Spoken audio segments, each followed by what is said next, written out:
Well, you awesome son of a bitches, you just get out there and you let the world fucking know you're here. All right? You let them know you have a right. Take no prisoners. Anyways, the reason I got on here was think about this. Jesus, he left as a lamb, okay, to fulfill the prophecy to give you eternal life. See, when he comes back, it's the opposite. See, during Jesus' life, I mean, he told the truth. He couldn't lie. Everything he said was true. He was sinless, the whole 9 yards. And these people still murdered him. Okay. And he left, and 3 days, man, he brought his life, his temple back, and well, you have eternal life now.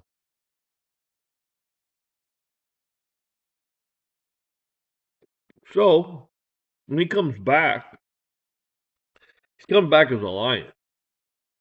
He's coming back, and he's not gonna talk to these people. He tried talking to them once.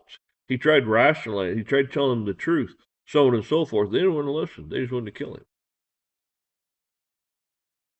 Do you honestly think he's going to sit back and talk to these people? No. No, he's not. Think about that. We have the most corrupt government money that they could steal. And all those people, he's not going to talk to them. He's not going to say, blah, blah, blah. He just banish them to hell. Could be a lot of people being banished to hell. See, God doesn't like how I talk. He doesn't mind my message, but he doesn't care for the way I convey it because I'll swear, I'll say bad words, and so on and so forth. Now, he does not condone that, all right?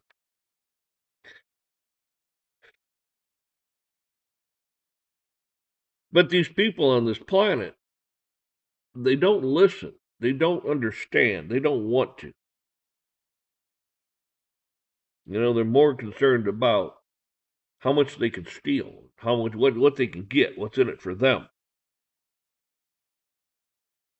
And the more honest people are out there, they're looking around and they're trying to raise a family and trying to raise their children in a godly way and just trying to be good people. Nothing wrong with that. Commendable. That's how we all should be doing. God told you to multiply, be fruitful and multiply. He wasn't talking about Satan. He was talking about his people, Christians. Be fruitful and multiply. You put enough of us out there, well, Satan will just go over there and shrivel off and die. That's what happens. Be no place for evil.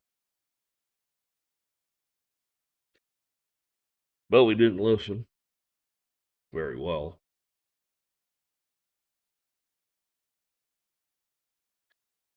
So when he comes back, he's gonna clean house. All right.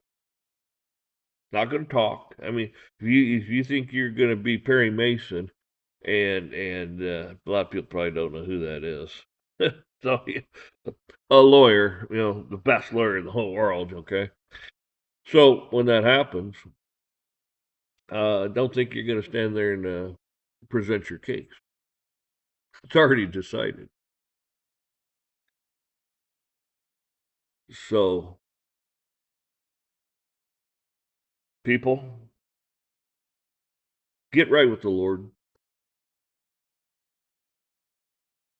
Try to be righteous and follow his commandments.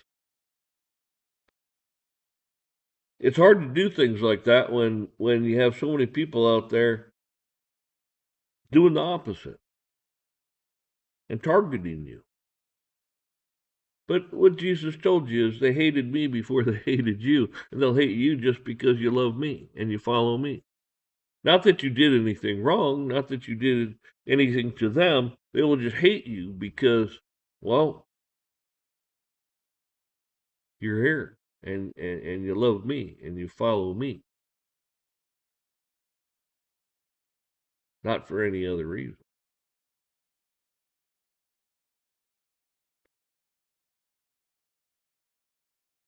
And they'll kill you in his name.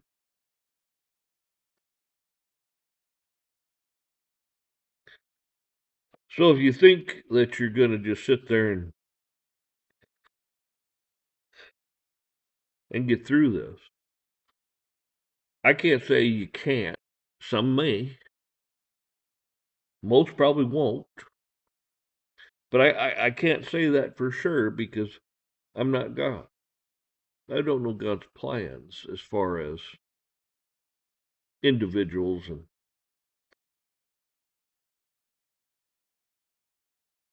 overall, I know what it is. It's just, thy will be done on earth as it is in heaven. Now I know that. God cleans it up. You'll live in paradise, live in fellowship, praising and worshiping God as we should.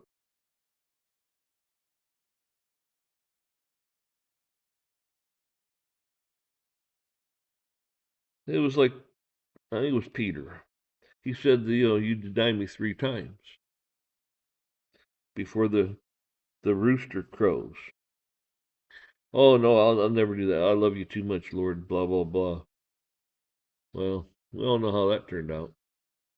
But he didn't condemn him for it. He told him, I know what you're going to do. And here's someone that walked with Christ,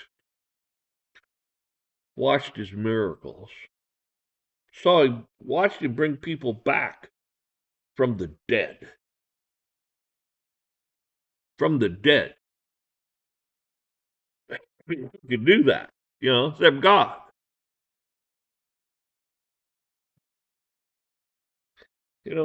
Healed people, cripples and leprosy and the blind and the deaf. He did all these things. And they wanted to kill him. And they did.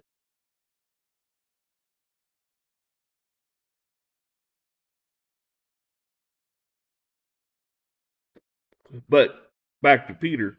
Peter sat there and he watched all this. He was at a front row seat. But he was scared. He was fearful. Because they would have killed him too, probably. Stoned him or whatever. But he was scared. God did this.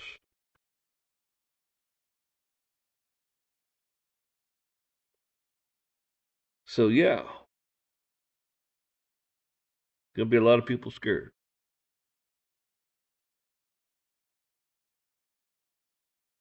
But at the end of the day, Peter found out he's living in paradise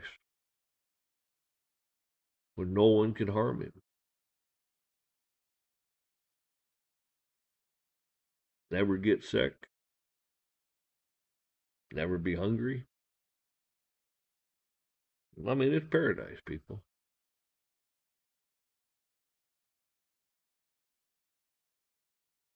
It's got a mansion, God's making a place for you.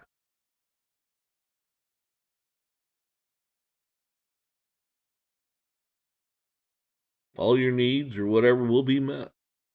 He will take care of you.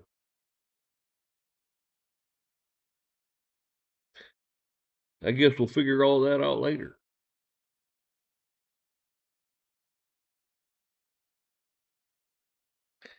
But these people, these evil son of a bitches out there, they're ruining everything and have ruined everything.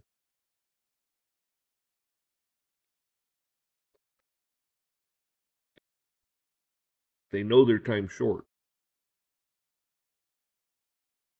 They're trying everything to stay in power. They're trying to stay not just in power, but to keep their life, to keep living. They want to live forever. Well, they will, but not the way they think. I mean, maybe some of them actually have the idea, yeah, they're no good son of a bitch and they're evil, so why not be the evilest son of a bitch there is?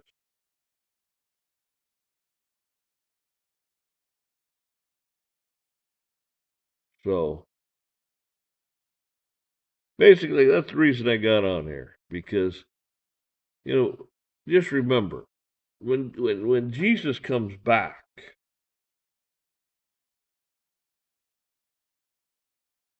his people will be gathered up and he'll wipe your tears away. He'll restore you. Some of you won't die. Some people will live through this because it says he has to cut the days short. Because if he doesn't, even his elect will perish. So some people, they believe in the rapture and all that stuff, and I mean, okay, but there's going to be some people that are even his elect people that are going to have to live through. All right.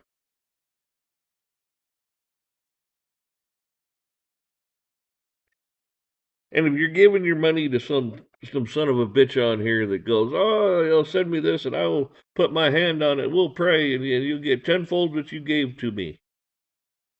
It don't work like that, folks. Save your money. You know, oh, I smile and I got pretty white teeth, and boy, I got me a expensive suit, and look at me, and boy, God just gonna bless you because He blessed me. Yeah, God's got something for you, all right.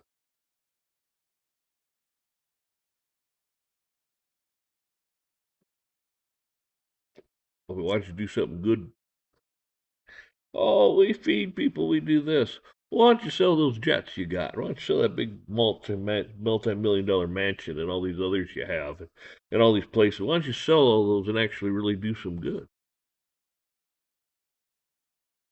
Live like Christ lived. Christ told, there was this well-to-do, rich young man. He says, I've kept all your commandments. I've done all this. How do I ensure I get into heaven? Christ looks at him and says, sell everything you have and follow me. Well, he didn't because he was well off. He didn't want to, get rid of his land and his whatever he lived in and his goats and sheep. He didn't want to get rid of all that because he was well to do. See,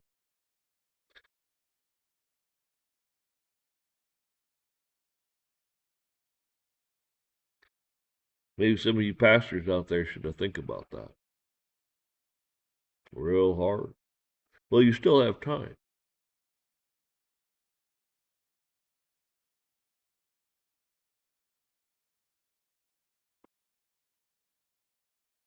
A lot of people should think about things and evaluate how they live and so on and so forth so they can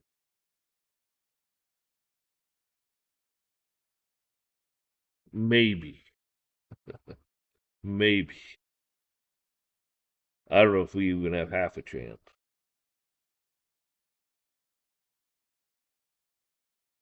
but we have to do something. You can't just sit back and think, oh, God's going to give me a free pass. Well, no, it's a little deeper than that, people. You know, the book of life. Is your name written in the book of life? You look at your deeds, things you've done. There's more to getting into heaven, you say.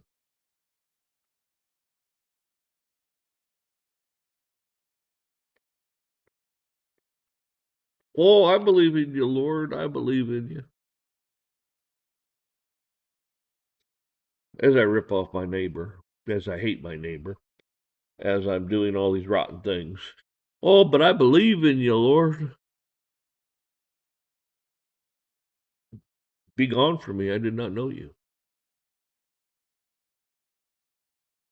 But we praised you and we cast out demons in your name and healed people and this and that. In your name, Lord. but I did not know you. Be gone from me.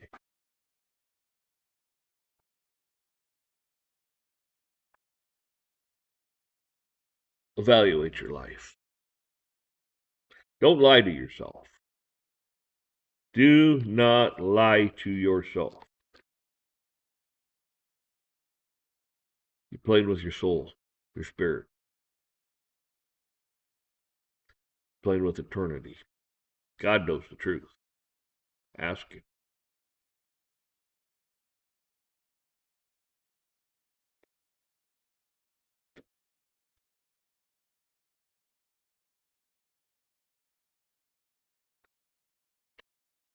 So, people,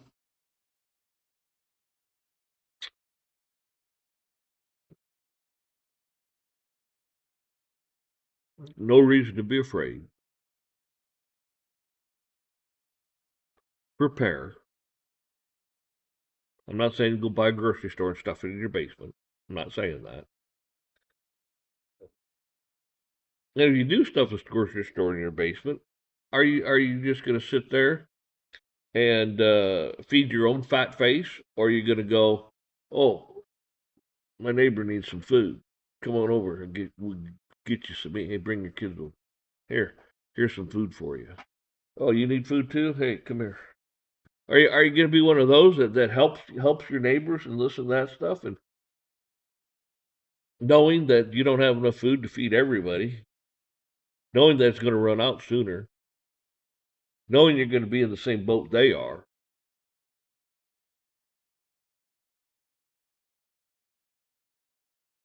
but you don't know what God has planned for you. They wandered around out in the desert for 40 years, and God fed them. Like He says, He doesn't, the sparrow doesn't sow seeds and plant and heart, all that stuff, but God provides for them. It's called trusting in God, having faith, blind faith.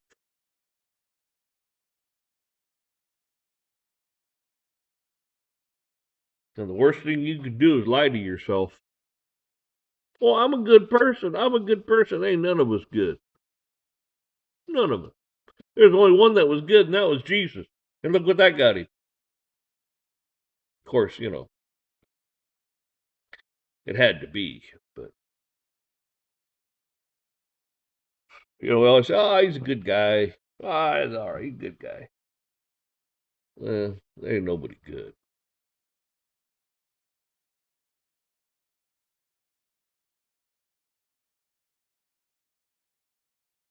So, folks, and I'm going to tell you again, I haven't said in the last few videos, but whenever you go to the store, if you can afford it, if you can afford it, if you can't afford it, don't do it. Okay? Take care of yourself. All right? Take care of yourself first and foremost. But if you can afford it, I don't know, buy a can of soup. Buy some Chef Boyardee. Buy a can of corn. I don't care. Buy two or three if you can afford it. Great.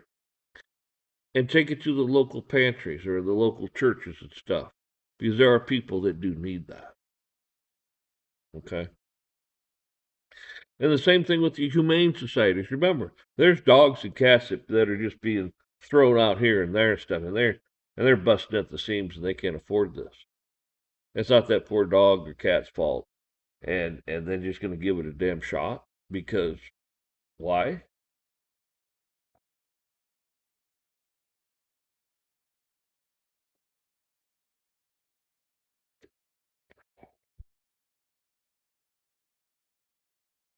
So if you can afford some dog food or some cat food or whatever, if you can find a bag that's tore open and they mark it down half price, man, that's great. Buy it. Take it over there. If you can find some cans that are dented up, they marked them down, great. Buy them and take them over there.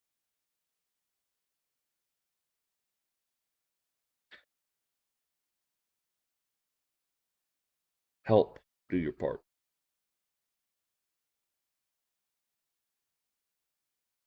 So, folks, I hope this finds you all well. You're all good. Health. And keep thanking God for what you have. Thank Him for your blessing. Thank Him for you being here in these times to witness them. If you make it through this, man, think of the stories you'll be able to tell. The good stuff.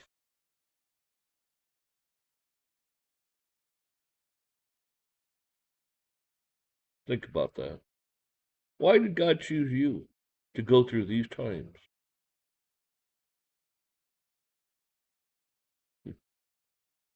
Why now?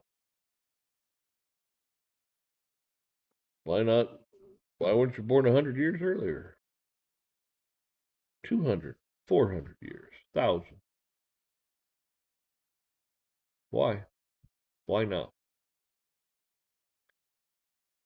Because I look at it like this. You may not think of this, but you have a great honor because you're witnessing this. You are witnessing the prophecy of God firsthand. What an honor that He chose you.